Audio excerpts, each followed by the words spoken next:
Hello, everybody. My name is Brenda B, aka Lady Unchained, and today I am in the Straightline shack with the amazing Carl Cattermole, who is going to be telling us about his amazing book, Prison: A Survival Guide. Hello, Carl.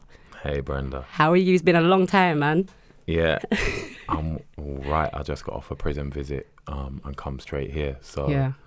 From one jail to the next jail. To another life. Yeah. Life on the out, still visiting these prisons. Can't get away, man. So yeah, like we want to know about this book. We want to know what's going on. How did you create this? Like, tell us about this book, please. Well, this book came about because before I went to jail, I read a government pamphlet. And it said, you know, when you go there, you'll be given a nice blanket and all the courses you need to sort out your life, and a friendly screw will take you to a friendly prison officer. Will take you to your accommodation. To your accommodation. Anyway, I arrived and the obvious happened. I arrived and I got given some dusty old blanket with dead wood lice in it or whatever, and taken to a cell that was absolutely covered with crap, and I didn't even get put through induction, let alone get on any courses. So I thought it's best to write something that really, you know, gives people a window into the jail world, something that like burns through the concrete and the metal of the wall. Yeah. Because prison narratives are always dominated by people who've never been to prison. Never been to jail. Exactly. Like journalists who've never been to jail, script writers who've never been to jail, politicians who've never been to jail. Never been to jail. How are these lot telling Not even stories? one day. Like, it makes no sense. Yeah. So, it had two functions. It was firstly a piece of practical advice for people preparing for the system, because there's, you know, you're most vulnerable when you first go in the system, and if you get people up to speed, then it really helps in the long term. For their standing on the wing and for their, you know, the institutionalization not creeping up on them, and in a million ways that I could list off. The second function of the book was to give people who are never going to go to jail a feeling of having been there, because, you know, like we said, that it's always just drugs and gangs and violence, and that's all you know. But there's a whole lot more to jail, like the boredom and the anxiety and the like the difficulties in trying to stay in contact with your family through an expensive payphone and a couple stamps a week. Like, you know. I know that blue phone. I know. Oh my God. Gosh, God, prison, man. Like, I personally believe like this, because when I went to jail, exactly what you're saying, I didn't know. Like, I'd never been to jail. And then I went through induction, but it was still like, what? Like, I don't understand what happens. The boredom is the most scariest thing, because when you're out, you don't really get bored like that. You can just come out your house and do something. But in prison, it's like there's a structure, and you have to follow those rules. And totally. There's nuanced ways of doing everything. And it's the same with, I think there's really abstract concepts that the prison takes away from you, and you never get told, it never gets explained to you what those things are, but things like privacy and humanity, being really like soft and open, and contact with your family, and, you know, more practical things like not touching money. It's like, I remember I got out of jail and I was trying to count the money for the bus to get to the train station with my big bag full of stuff, and I was like, wow, I can't even do this. But that's a more practical thing. But the emotional side of things, if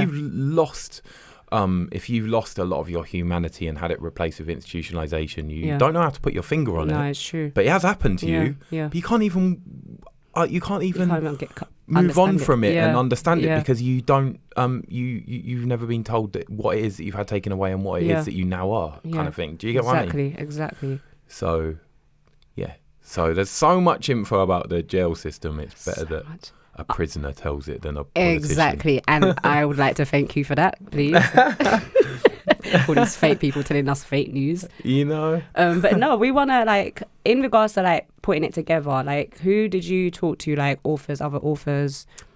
Well, in the first instance, in the first incarnation of the book, it was just me that wrote it, and I got it photocopied illegally by my mate at his cleaning job in Canary Wharf.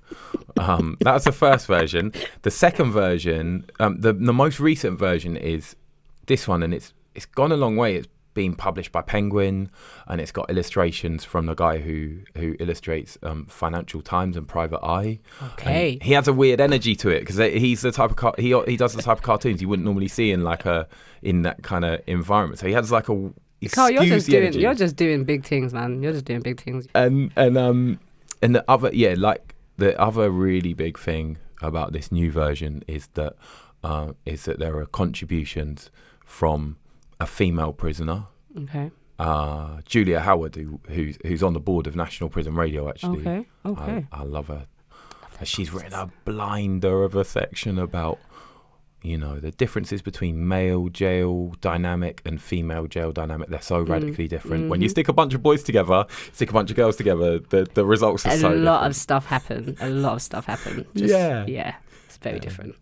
She talks about taking care of a kid from jail and the thing that they call gay for the stay.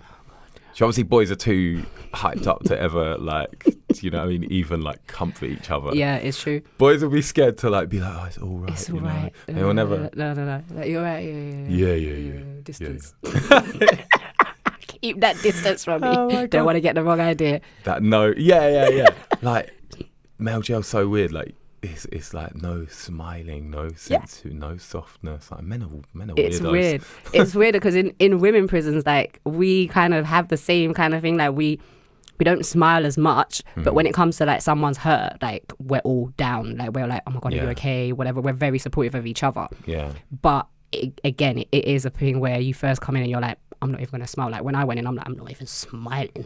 I don't want to get moved to. I'm going to do my cane rows. Like you just have this attitude. And then all of a sudden you realize actually it's just a bunch of girls just all lonely and upset that we're all here. And I'm glad that you lot realise that because men don't ever realise that.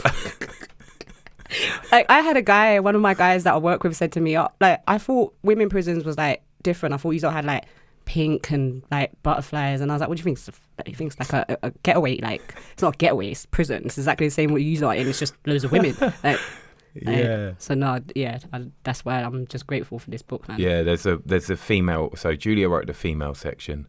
Then there's Sarah Jane Baker who wrote the LGBT section. She's the longest serving transgender prisoner in the world. Crazy. Went into prison as a gay young man and transitioned. And there is a section written by John Gulliver, who went to jail when he was 14. He's still currently in at 28 years old on an indeterminate sentence. And he writes about being a young offender, what they call a young offender. I should say a child in prison because... Yeah, a child in prison. You're always a young person. You're always a child until you do something wrong and then you're a young person. Young offender. Yeah, it's weird, isn't it? Yeah. And then there's Lisa and Elliot from an Instagram account called Blue Bag Life, and Elliot writes about being a recovering drug user in jail, which obviously we all know is a massive part of the UK prison system. And Lisa talks about supporting him from the outside and how she effectively served a sentence of her own by being in there. And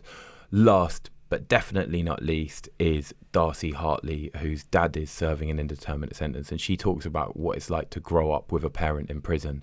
And I think that's really an underlooked aspect of the prison system, the way in which it affects loved ones on the outside. It's always some like big macho bloke. I'm not dissing him because some of those books are really good, but the books are normally a big macho bloke talking about my time in jail, how I had a punch up and how I came out and changed my life. And I'm like, there's loads more to this. There's a lot more to it. You know what I mean? A lot more to it. So the way that Darcy talks about how having a dad imprisoned on an IPP sentence for a very minor crime, he's been in since she was 2 years old. She's now 16 and he's still inside.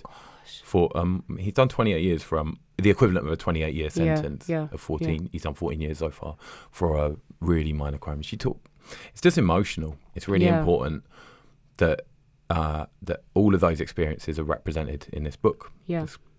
Thank you so much, Carl, for coming on the show. It's been an absolute pleasure. And yes, everybody get this book, like Ace to the Zap. And he said he couldn't actually sign it. So thank you so much. We are Straightline.